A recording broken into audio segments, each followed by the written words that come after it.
L'histoire que je vais te raconter au jour, lui est celle un joueur dont le talent semble défier la logique.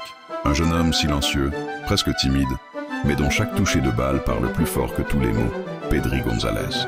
Avant d'être l'un des milieux les plus admirés du monde, Pedri était juste un gamin de Tegueste, un village tranquille des Canaries, qui jouait au foot barefoot sur le béton brûlant. À cet âge-là, personne ne pouvait imaginer qu'il deviendrait un maître du tempo, un joueur capable de faire respirer une équipe entière rien qu'en levant la tête. Si tu veux soutenir ce genre d'histoire, abonne-toi, ça m'aide énormément. Très tôt, Pedri développe quelque chose de unique, une vision du jeu que même les adultes n'y ont pas. Il ressent avant de voir, il comprend avant que ça arrive. Là où les autres courent, lui glisse, lui pense, lui anticipe. Quand il signe à Las Palmas, c'est comme si sa vie prenait soudain une direction précise. Au milieu d'un football professionnel souvent brutal pour les jeunes, Pedri apporte quelque chose de pur, la simplicité. Cette simplicité qui fait paraître facile ce qui est en réalité incroyablement difficile. Match après match, il attire les regards. Pas parce qu'il dribble pour la caméra, pas parce qu'il marque à chaque rencontre, mais parce qu'il joue juste. Son football respire la tranquillité, comme s'il vous disait « Laissez-moi faire, je sais où va le ballon ». C'est alors que le FC Barcelone entre en scène. Pour beaucoup, rejoindre un club de cette dimension si jeune aurait été un choc, une pression immense.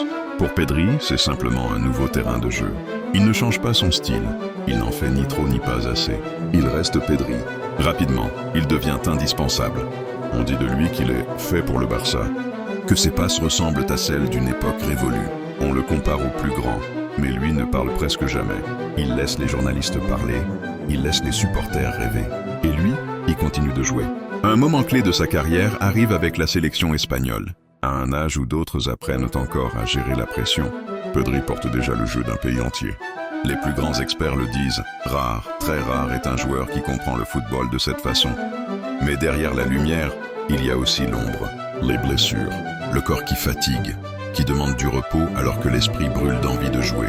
Et c'est souvent là que les carrières se forgent, dans la capacité à revenir encore et encore, avec le même calme qu'au premier jour. Pedri ne se plaint pas, il travaille, il reconstruit, il revient. Et chaque retour nous rappelle pourquoi il est spécial. Sa manière d'apporter une sérénité immédiate, comme si tout redevenait sous contrôle quand il entre sur le terrain. Son football n'est pas bruyant, il ne cherche pas les projecteurs. Ce qu'il veut, c'est le rythme du jeu, le murmure du ballon qui roule, la certitude qu'une simple passe peut tout changer. C'est un artiste discret dans un monde bruyant. Aujourd'hui, Pedri est encore jeune, très jeune même, mais déjà essentiel. Son avenir n'est ni un mystère ni une promesse, c'est une évidence.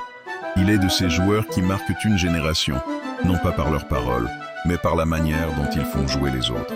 Chaque toucher de balle raconte quelque chose, une intention, une idée, une seconde d'avance sur tout le monde. Et c'est peut-être ça le vrai génie, faire en sorte que le football paraisse simple, alors que lui seul peut le rendre aussi fluide. Qu'on le regarde dans un grand stade ou sur un simple entraînement, Pedri transmet la même sensation, celle d'un joueur né pour ce sport, pas façonné par les projecteurs, mais porté par une passion authentique. Et finalement, ce qui le rend unique n'est pas seulement son talent, mais ce qu'il symbolise, l'idée qu'un joueur humble, discret, presque réservé, peut illuminer le monde du football simplement en restant lui-même. Pedri n'a pas besoin de crier pour être entendu, son jeu parle pour lui.